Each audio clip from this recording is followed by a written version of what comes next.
سلام به همه شما زبان آموزان عزیز. مجید هستم از کانال آموزش زبان آلمانی مجدویچ. برای این جلسه لغات درس یک کتاب اشتارتن ویا سطح A11 رو همراه با آرتیکل و حالتهای جمع داریم. همراه من باشید دوستان.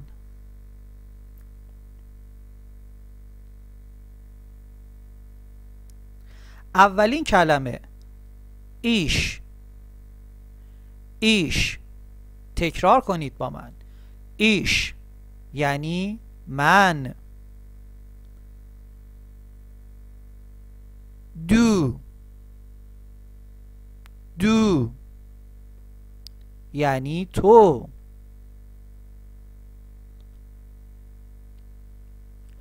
ار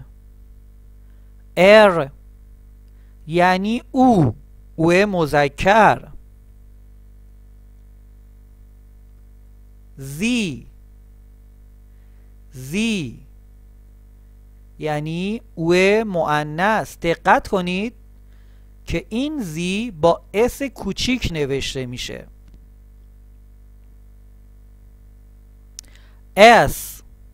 اس یعنی او خنثی.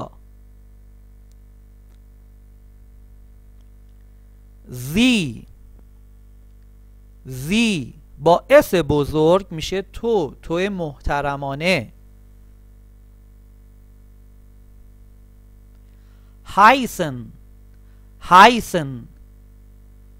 یعنی نامیدن. بچه ها هایسن فعل نامیدن.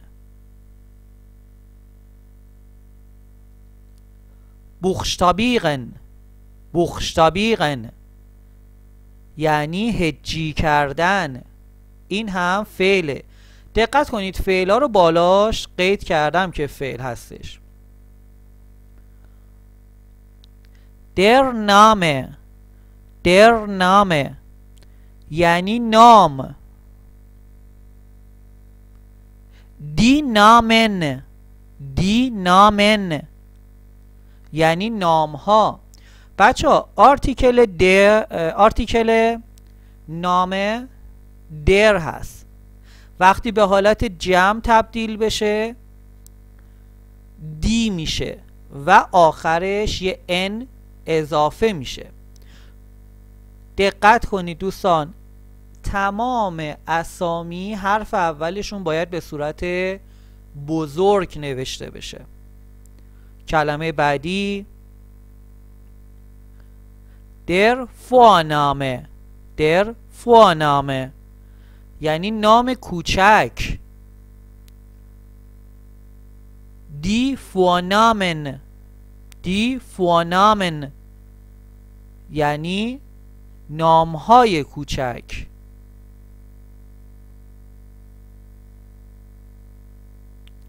در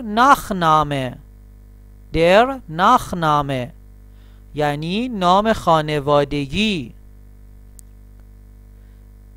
دی ناخنامن یعنی نامهای خانوادگی. دی هندینوما یعنی شماره موبایل. جمعش میشه دی هندینوماغن یعنی شماره موبایل ها.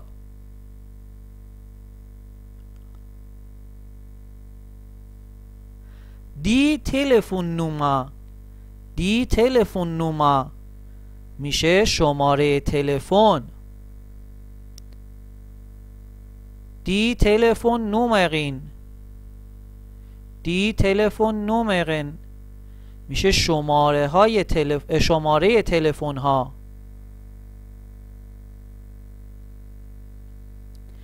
دی ایمیل آدرس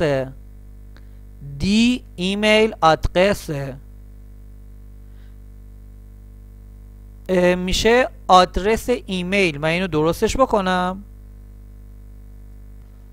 خب درستش کردم دوستان. میشه آدرس ایمیل. توی حالت جمعش میشه دی ایمیل آدرسن، یه ان به انتهاش اضافه میشه، دی ایمیل آدرسن میشه آدرس ایمیل ها.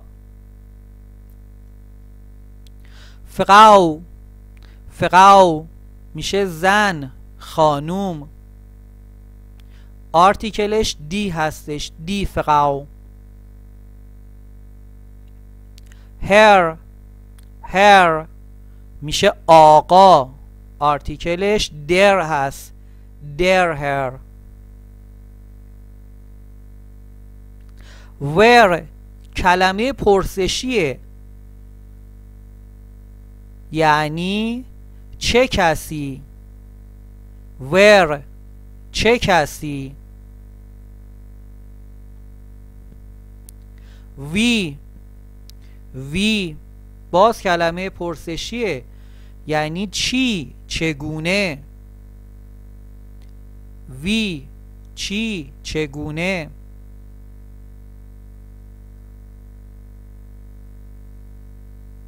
بعدی میشه وی هایسن زی، وی هایسن زی یعنی نام شما چی هست. به صورت محترمانه داره سوال میکنه. اگر دقت بکنید زی که انتها اومده با اس بزرگه و فعل هایسن هم به صورت کامل اومده.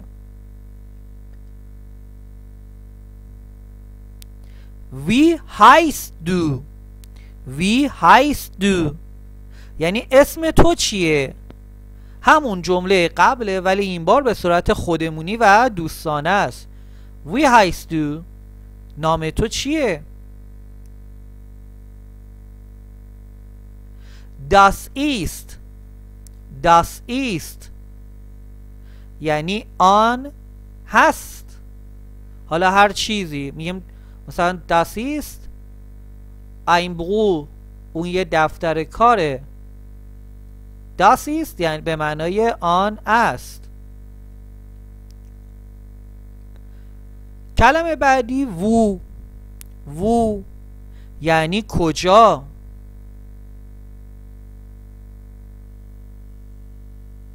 دوستان تکرار کنید همراه من، هر جا لازم بود کلیپ رو نگه دارید و تکرار کنید. بعدی وونن این، وونن این یعنی زندگی کردن در. وونن این زندگی کردن در. وونن به معنی زندگی کردن فعل هست و این یعنی در.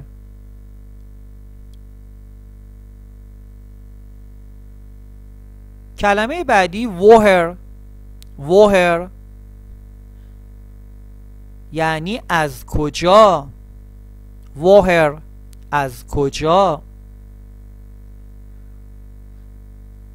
کلمه بعدی kommen aus، kommen aus اهل جایی بودن. kommen aus یعنی اهل جایی بودن. guten Morgen، guten Morgen یعنی صبح بخیر. guten Morgen صبح بخیر.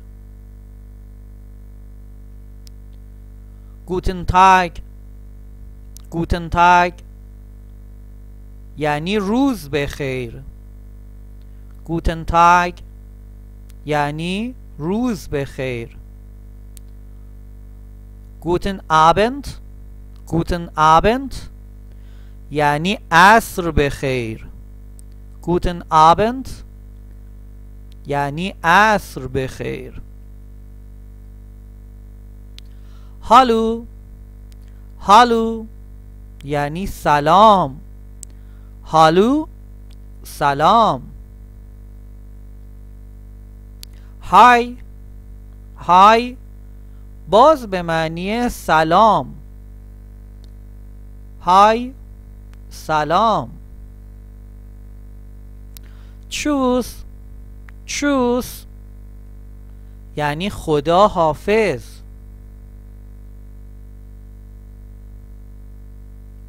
بچه ها هم به دیکته عبارت ها دقت کنید و هم به تلفظشون. Entschuldigung، Entschuldigung یعنی ببخشید. Entschuldigung ببخشید.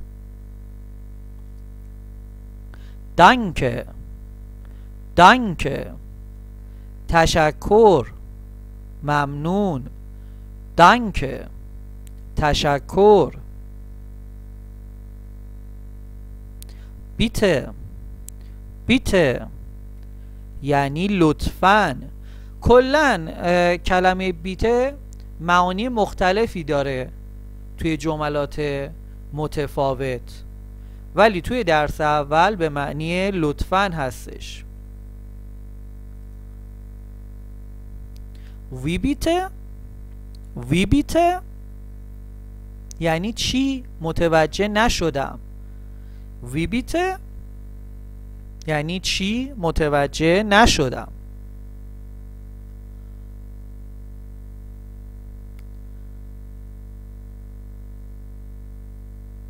هالو، سلام.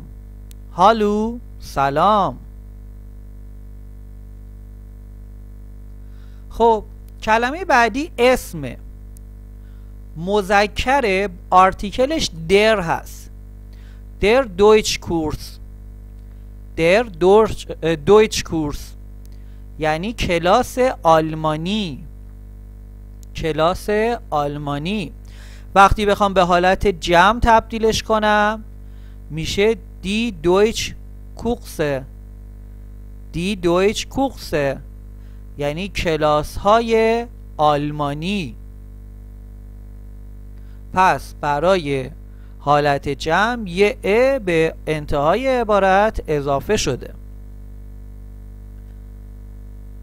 بعدی دی بلوزه. دی بلوزه میشه لباس. بلوز آرتیکلش دی هست. بخوام جمعش کنم میشه دی بلوزن. دی بلوزن یه ان به انتهاش اضافه شده که میشه لباس ها، بلوز ها. دی بلوزن لباس ها، بلوز ها. کلمه بعدی دی جینس. دی جینس یعنی شلوار لی. حالت جمعش با حالت زینگولارش یکیه، یعنی با حالت مفردش یکیه. دی جینس. پس معنی شلوار لی ها هم میده. کلمه بعدی دی یاکه. دی یاکه میشه کاپشن. وقتی جمع بشه میشه دی یاکن. دی یاکن یعنی کاپشن ها. ویدا هولن زی بیته تکرار کنید لطفاً. در کامپیوتر. در کامپیوتر. کامپیوتر یا در کامپیوتر. در کامپیوتر. بعضی از کلمات انگلیسی که وارد زبان آلمانی شدن به حالت انگلیسی هم تلفظ میشن. میشه کامپیوتر. حالا اگر بخوام جمعش کنم مجدد تغییری توی خود کامپیوتر اضافه نمیشه، فقط آرتیکل در به دی تبدیل میشه. پس در کامپیوتر میشه کامپیوتر و دی کامپیوتر میشه کامپیوترها. کلمه بعدی داس آوتو. داس آوتو یعنی ماشین. اگر دقت کرده باشید ما آرتیکل های مذکر رو با رنگ آبی نوشتیم، آرتیکل های مؤنث رو با رنگ قرمز نوشتیم و آرتیکل های سبز هم، آرتیکل های خنثا هم همونجوری که دارید ملاحظه میکنید با رنگ سبز نوشتیم. حالا بخوام آتو رو جمع کنم میشه دی آوتوس. دی آوتوس یه اس به انتهاش اضافه میشه که میشه ماشین ها. اسم بعدی در بوس. در بوس میشه اتوبوس. حالت جمعش میشه دی بوسه. دی بوسه یعنی اتوبوس ها.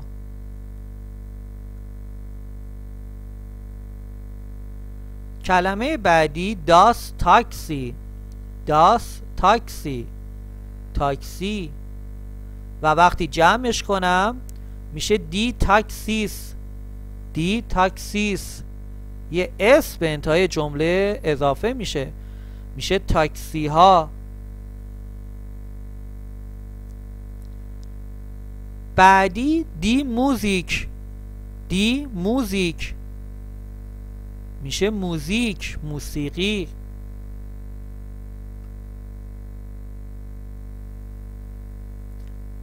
کلمه بعدی here. here یعنی اینجا، اینجا.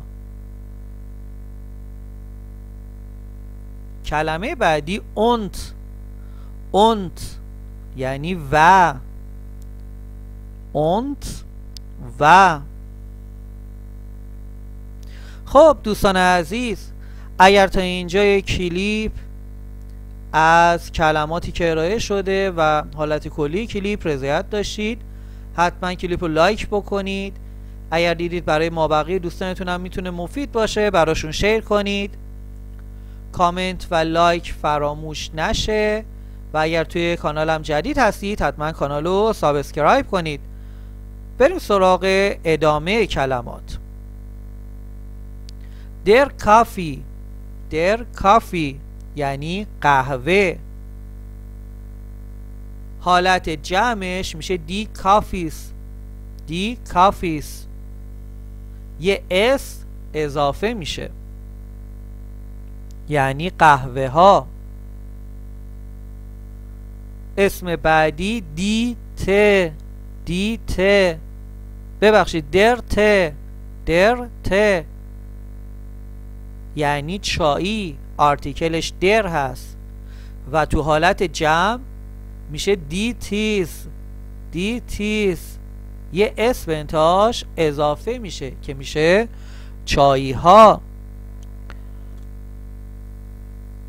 اسم بعدی داس بیا. داس بیا یعنی آبجو. داس بیا آبجو.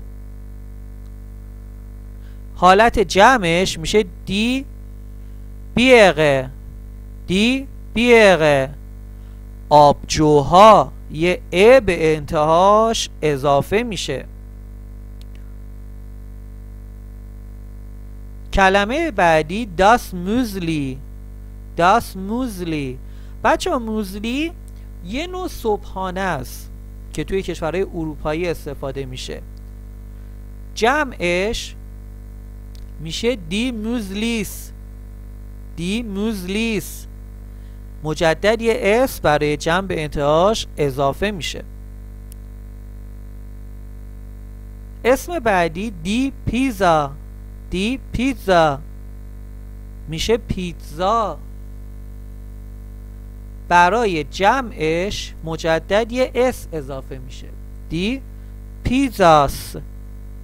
دی پیتزاس یعنی پیتزاها. اسم بعدی دی توماته. دی توماته یعنی گوجه، گوجه فرنگی و حالت جمعش میشه دی توماتن. دی توماتن یه ان به انتهای کلمه اضافه میشه میشه گوجه ها.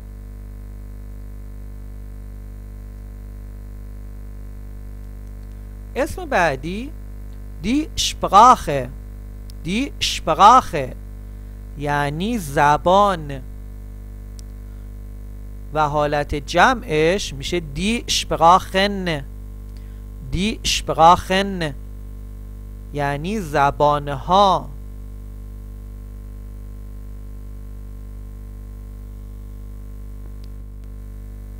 کلمه بعد دی شوایتس. دی شوایتس میشه سوئیس. دی شوایتس سوئیس. تمام کشورها بدون آرتیکل نوشته میشن دوستان، ولی 5 از کشورها استثناء هستن.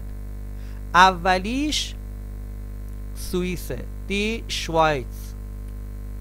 بعدی ایرانه، در ایران. بعدی عراق، در عراق. به مرور اونا هم بهتون میگیم. بریم سراغ ادامه کلمات. دویچلند. دویچلند یعنی کشور آلمان. دویچلند آلمان. دویچ. دویچ یعنی زبان آلمانی. دویچ زبان آلمانی. کلمه بعد استوغایش. استوغایش یعنی اتریش. استوغایش wiederholen Sie. استوغایش یعنی اتریش. کلمه بعد گریشنلند. گریشنلند یعنی یونان. گریشنلند یونان. گریشیش. گریشیش یعنی زبان یونانی. گریشیش.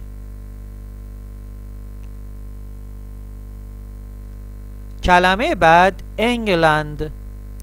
انگلند یعنی انگلیس. انگلند انگلیس. انگلیش.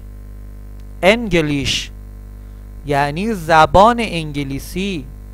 انگلیش زبان انگلیسی. ایتالین. ایتالین یعنی ایتالیا. ایتالین ایتالیا. ایتالینیش. ایتالینیش یعنی زبان ایتالیایی. پولن. پولن لهستان. پولن لهستان. پولنیش. پولنیش یعنی زبان لهستانی. پولنیش زبان لهستانی. اسپانین. اسپانین اسپانیا. اسپانین اسپانیا. اسپانیش. اسپانیش زبان اسپانیایی. اسپانیش زبان اسپانیایی. در شپورت. در شپورت ورزش. پس شپورت آرتیکلش در هست. در شپورت ورزش. ein bisschen. ein bisschen یعنی یک کمی. ein bisschen یک کمی. gut. gut خوب. gut خوب. sehr gut.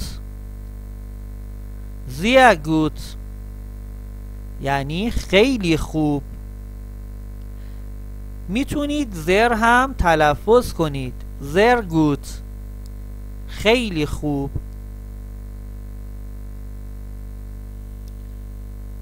گرنه گرنه یعنی با کمال میل. بچه ها یه ذره سطحتون بره بالاتر یاد میگیرید که ارق رو میتونید آی خفیف هم تلفظ کنید. هم گرنه درسته هم گنه. گنه میشه با کمال میل. کلمه بعدی دا. دا یعنی آنجا. دا آنجا. یا یا یعنی بله. یا بله. کلمه بعد ناین. ناین نه. ناین به معنی نه. کلمه بعد فعل هست. möchten. möchten یعنی تمایل داشتن. من تمام فعل ها رو حتما کلیپشو برای صرف ضمایر انجام میدم و براتون یه دونه کلیپ تو این زمینه درست میکنم. möchten یعنی تمایل داشتن. machen. machen یعنی انجام دادن. machen انجام دادن.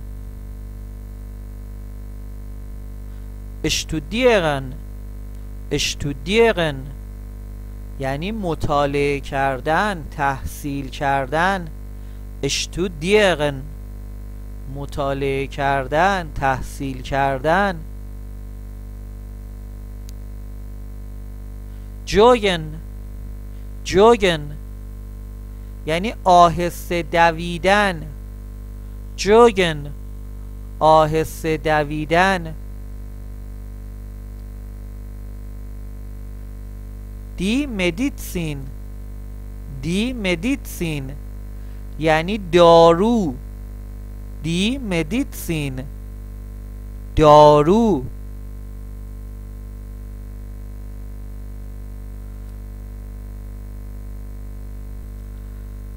خب دوستان عزیزم، تمام لغات مربوط به درس 1 کتاب اشتارتن ویا سطح A1 رو با هم کار کردیم. علاوه بر دیکته، تلفظ، آرتیکل اسامی رو گفتیم و حالتهای جمع اسامی هم آموزش دادیم. امیدوارم که این کلیپ براتون مفید واقع بشه. همه شما عزیزان رو تا جلسه بعد به خدا میسپارم.